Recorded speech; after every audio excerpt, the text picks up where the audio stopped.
Imagine two people standing side by side, both claiming they've received an incredible gift. One of them is telling the truth and the other is lying. How do you know who's telling the truth? One person is miserable and the other is overflowing with gratitude. The thankful one is the one who really received the gift. In the same way, two believers can stand before you, each saying they know the Messiah, each saying they have salvation. But the one whose life is marked by genuine thankfulness is the one who is telling the truth. Gratitude reveals reality. In the gospel account of the Last Supper, it says that Jesus took the bread and gave thanks. That simple phrase has become the foundation for what many churches call the Eucharist. But the original word in Scripture doesn't mean bread at all. It's about the blessing, about thanksgiving, about offering gratitude to God. The bread is not the point. The blessing spoken over the bread is the heart of it. In Hebrew, the traditional prayer is a blessing that declares, "Blessed are you, Lord, King of the universe, who brings forth bread from the earth." The focus is not the object you hold, but the gratitude you give, and that alone teaches us something life-changing. But your life is not shaped by how much you have, but by how much blessing and thanks you give for what you have. You can have very little in your hands and still be rich in your heart, or you can own much but feel poor because you never give thanks. Richness is not a number in a bank account.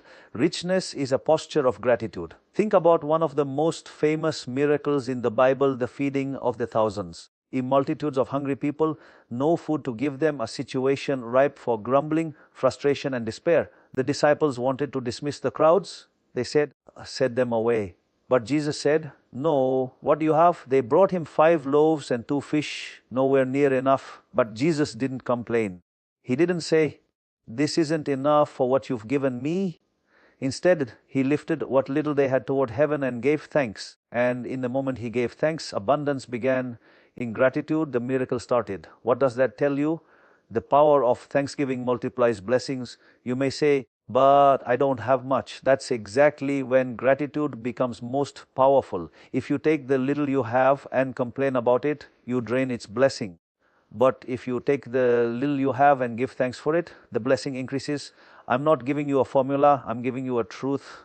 Gratitude multiplies, complaining divides, thanksgiving enriches, grumbling impoverishes. Every time you complain about what you have, your spouse, your home, your job, your finances, you start to lose the blessing that is already there. But when you give thanks for what you have, even if it's small or imperfect, it begins to grow first in your heart and then in your life.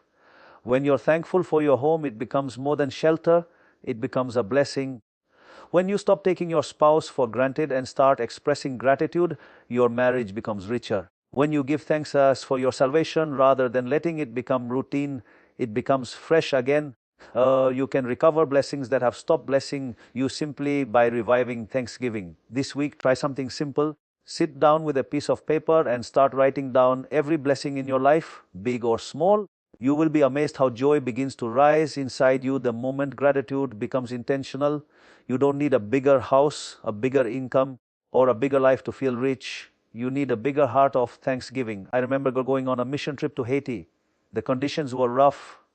Roads crumbled, electricity unreliable, no air conditioning, barely even a fan. Everything was stripped down to the bare basics. After the mission, we flew back to Miami, and because of a delay, we were given hotel and meal vouchers. We sat in a restaurant ordering food, and someone at the table received a chicken club sandwich and said, "I didn't want cheese on this." And I thought we just came from a place where people have nothing, and now we're complaining about an extra slice of cheese.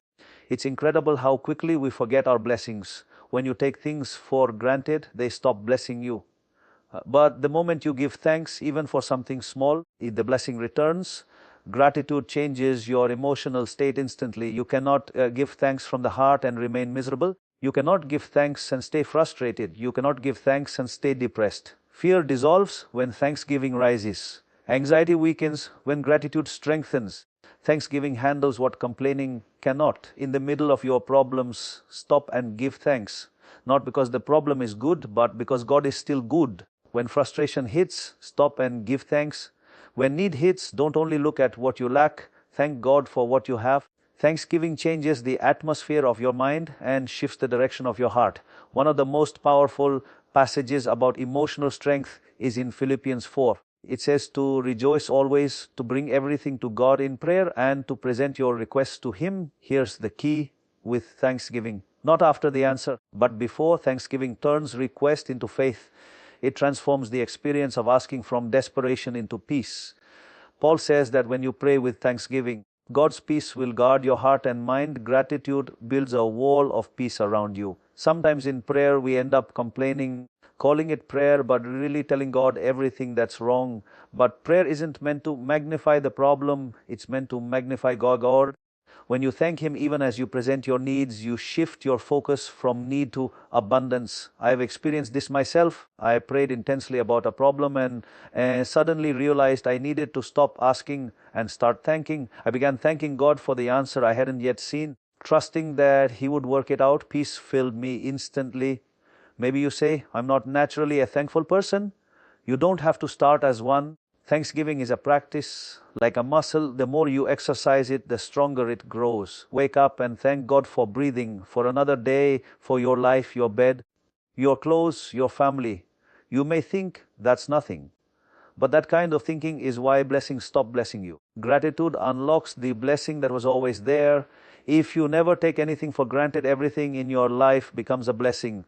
Your home, your spouse, your children, your job, your health, everything begins to shine again. But the moment you start believing you deserve everything, that people owe you something, that life should go your way, you lose the joy of blessing. Gratitude restores it.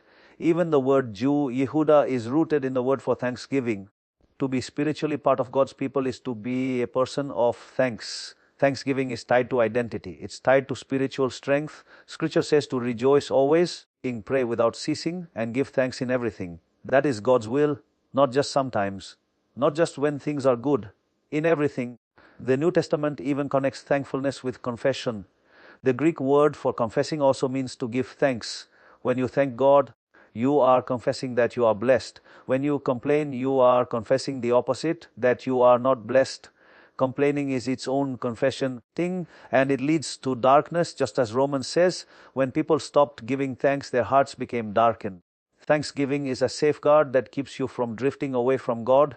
So many miserable people are miserable because they are constantly complaining. They confess curses instead of blessings. But gratitude lifts your heart, renews your mind, and protects your spirit. Salvation itself is a gift, and the natural response to a gift is thanksgiving. The greatest evidence that you truly received salvation is a thankful heart. Complaining kills joy, kills blessing, and kills peace. Thanksgiving does the opposite. Thanksgiving brings abundance, joy, peace, and strength. It opens your eyes to the goodness already in your life. And the more you practice it, the more your life becomes filled with blessing, not because your circumstances have changed, but because you have